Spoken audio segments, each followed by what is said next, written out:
আসসালামু আলাইকুম, welcome to my channel.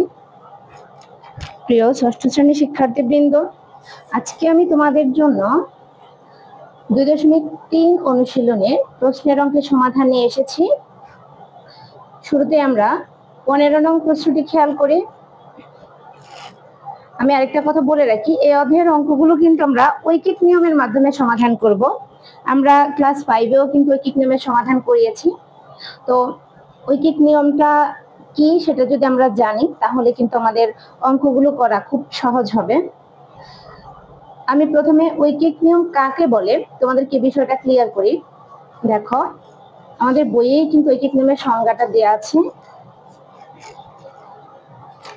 খেয়াল করি, এই যে ঐকিক নিয়ম 52 পৃষ্ঠা, এখানে দেখো, ঐকিক নিয়মের সাহায্যে আমরা একটি জিনিসের দাম, ওজন, পরিমাণ নির্ণয় করে নির্দিষ্ট সংখ্যক জিনিসের দাম, ওজন, পরিমাণ নির্ণয় করতে পারি।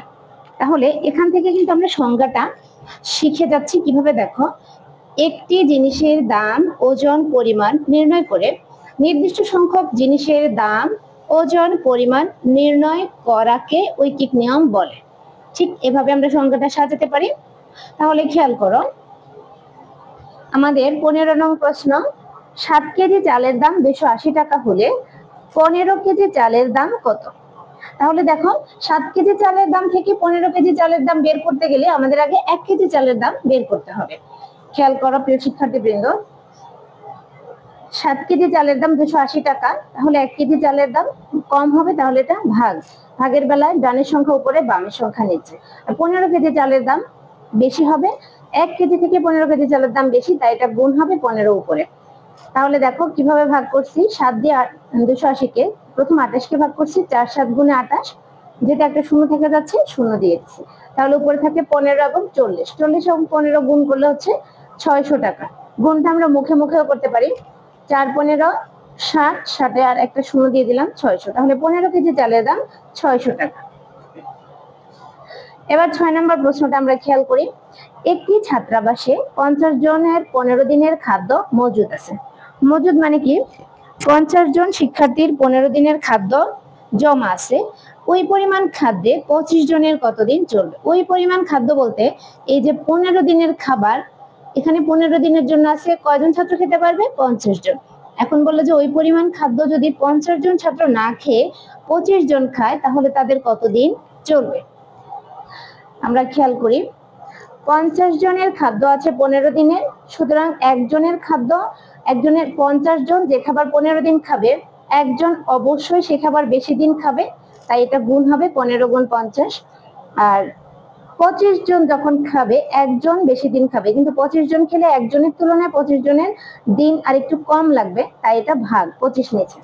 25 দিয়ে 50 কে ভাগ করলাম, 25 2 গুণে 50, তাহলে কি হলো দেখো, 25 2 গুণে 25 2 গুণে 50, তাহলে 15 2 গুণে 30, 25 জনের খাদ্য আছে 30 দিন। 17 নম্বর, একজন দোকানদার 9000 টাকা মূলধন বিনিয়োগ করে প্রতিদিন 450 টাকা লাভ করে। 9000 টাকা মূলধন বিনিয়োগ করে, মূলধন বলতে এখানে তার আসল যে টাকাটা, যে টাকা সে মনে করো বিনিয়োগ করছে, বিনিয়োগকৃত টাকাই কিন্তু মূলধন বা আসল। বিনিয়োগ বলতে সে কোনো ব্যবসার কাজে টাকাটা খাটালো, অথবা সে ওই টাকা দিয়ে কোনো ব্যবসা শুরু করলো, এটাই তার মূলধন। বিনিয়োগ করে সে প্রতিদিন 450 টাকা লাভ করে। এখন বললো যে তাকে প্রতিদিন 600 টাকা লাভ করতে হলে কত টাকা বিনিয়োগ করতে হবে? এটাও কিন্তু ঐকিক নিয়মে হবে। খেয়াল করো, 450 টাকা লাভ করে 9000 টাকায়, মানে সে 450 টাকা লাভ করে, তখন তার মূলধন কত? 9000 টাকা। তাহলে 1 টাকা লাভ করতে গেলে তার এখানে মূলধন কমে যাবে, তাই এটা ভাগ। আবার 1 এর তুলনায় যখন সে 600 টাকা লাভ করতে যাবে, তখন তার মূলধনটা বেড়ে যাবে, তাই এটা গুণ 600 উপরে। খেয়াল করো, একটা শূন্য কাটা, 45 দিয়ে যদি আমরা এখন 60 কে ভাগ যাবে না, তাই 45 দিয়ে যদি 90 কে ভাগ করি, খেয়াল করো 45 2 গুণে 90, তাহলে এখানে আরো দুটো শূন্য থাকে, দুটো শূন্য দুইয়ের সাথে বসাই দিছি। তাহলে এখানে উপরে হচ্ছে 200 গুণ 60, 200 এবং 60 গুণ করলে 6 2 গুণে 12, এখানে আছে দুইটা শূন্য, এখানে একটা শূন্য, তিনটা শূন্য, 12,000 টাকা। তাহলে তার প্রতিদিন 600 টাকা লাভ করতে হলে 12,000 টাকা বিনিয়োগ করতে হবে। 18 নম্বর প্রশ্ন, খেয়াল করো। 120 কেজি চালে 10 জন লোকের 27 দিন চলে। 120 কেজি চালে 10 জন লোকের চলে হচ্ছে 27 দিন। তাহলে 10 জন লোকের 45 দিন চলতে হলে কত কেজি চাল প্রয়োজন হবে? লোক কিন্তু 10 জন ঠিক আছে, তাহলে লোক চেঞ্জ হয় নাই। খেয়াল করো, 10 জন লোকই ঠিক আছে। 120 কেজি চাল এই 10 জন লোক খেতে পারে 27 দিন। এখন বললো 45 দিন চলতে গেলে তাহলে তাদের কত কেজি চাল প্রয়োজন হবে? খেয়াল করো প্রিয় শিক্ষার্থী, এটাও কিন্তু আমাদের ঐকিক নিয়মে সমাধান হবে। 10 জন লোকের, লোক কিন্তু চেঞ্জ হয় না, লোক 10 জনের, তাই আমরা এটা বারবার লিখবো না। 10 জন লোকের 27 দিনে চাল লাগে 120 কেজি, তাহলে একদিনে চাল বেশি লাগবে না কম লাগবে? কম লাগবে অবশ্যই, যেহেতু দেখো 27 দিনে যদি 120 কেজি চাল লাগে তাহলে একদিনে চাল লাগবে কম, এই জন্য এটা ভাগ। এবার একদিনের তুলনায় 45 দিনে তাদের চাল বেশি লাগবে, তাই গুণ 45 উপরে। দেখো প্রথমে কি করলাম, 27 কে 9 দিয়ে ভাগ করলাম, 45 কে 9 দিয়ে ভাগ করলাম। 3 9 গুণে 27, 5 9 45। এবার 3 দিয়ে 120 কে ভাগ করছি, 3 4 গুণে 12 শূন্য, মানে 3 40 120। তাহলে উপরে থাকে 40 এবং 5 গুণ করলে হয় কত? 4 5 20, একটা শূন্য, 200 কেজি। তাহলে 200 কেজি চাল প্রয়োজন 45 দিনের জন্য। 19 নম্বর অঙ্কটা খেয়াল করো। 2 কুইন্টাল চালে 15 জন ছাত্রের 30 দিন চলে। 2 কুইন্টাল চাল 15 জন ছাত্র খেতে পারে 30 দিন। বলছে ওই পরিমাণ চাল, মানে 2 কুইন্টাল চালে 20 জন ছাত্রের কতদিন চলবে? খেয়াল করো, 2 কুইন্টাল চালে 15 জন ছাত্রের চলে 30 দিন। তাহলে 15 জন ছাত্র যদি 30 দিন খায়, একজন ছাত্র 2 কুইন্টাল চাল খাইতে অবশ্যই তার বেশি দিন সময় লাগবে, তাই এটা গুণ 30 গুণ 15। এখন 20 জন ছাত্র খেতে গেলে তো দিন আবার কমে যাবে, তাহলে এটা ভাগ 20 নিয়েছে। আর 30 গুণ 15 ভাগ 20। এখন খেয়াল করো, 20 কে আমরা 5 দিয়ে ভাগ করলাম, 4 5 গুণে 20। 15 কেও 4 দিয়ে ভাগ 15 কেও 5 দিয়ে ভাগ করলাম, 3 5 গুণে 15। এবার 4 দিয়ে 4 কে 2 দিয়ে ভাগ করলাম, 2 2 গুণে 4। 30 কে 2 দিয়ে ভাগ করলাম, 15 2 গুণে 30। তাহলে নিচে থাকে 2, উপরে থাকে 3 15 45। খেয়াল করো, এখানে জায়গা নেই তাই আমি পাশে নিয়ে এসেছি, ভাগটা পাশে বোঝাবো। 2 ভাগের 45। এখন এখানে কিন্তু আর ভাগ যাচ্ছে না, আর 2 ভাগের 45 একটি অপ্রকৃত ভগ্নাংশ, যেটা অঙ্কের উত্তর হয় না। তাই 2 ভাগের 45 কে ভাগ করে এটাকে মিশ্র ভগ্নাংশে প্রকাশ করব। খেয়াল করো, সর্বশেষ ভাগফল আছে কত? 1। তাহলে ভাগশেষ আছে 1, তাহলে ভাগফল হবে সমস্ত, মানে পূর্ণ সংখ্যা, হর যা আছে তাই হর থাকবে, আর ভাগশেষ হবে লব।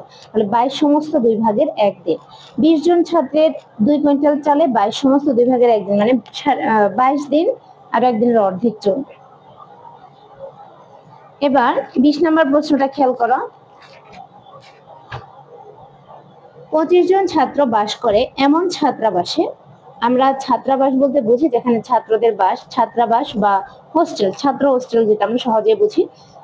25 জন ছাত্র বাস করে এমন ছাত্রাবাসে যেখানে সপ্তাহে পানির প্রয়োজন হয় 625 গ্যালন। সপ্তাহে মানে এক সপ্তাহে 7 দিনে 625 গ্যালন। বললো সপ্তাহে 900 গ্যালন পানিতে কতজন ছাত্র প্রয়োজন মেটাতে পারে? সপ্তাহ ঠিক আছে, এখন এখানে আমাদের কাছে শিক্ষার্থী সংখ্যা চাইছে, পানির গ্যালন হচ্ছে 900। খেয়াল করি আমরা,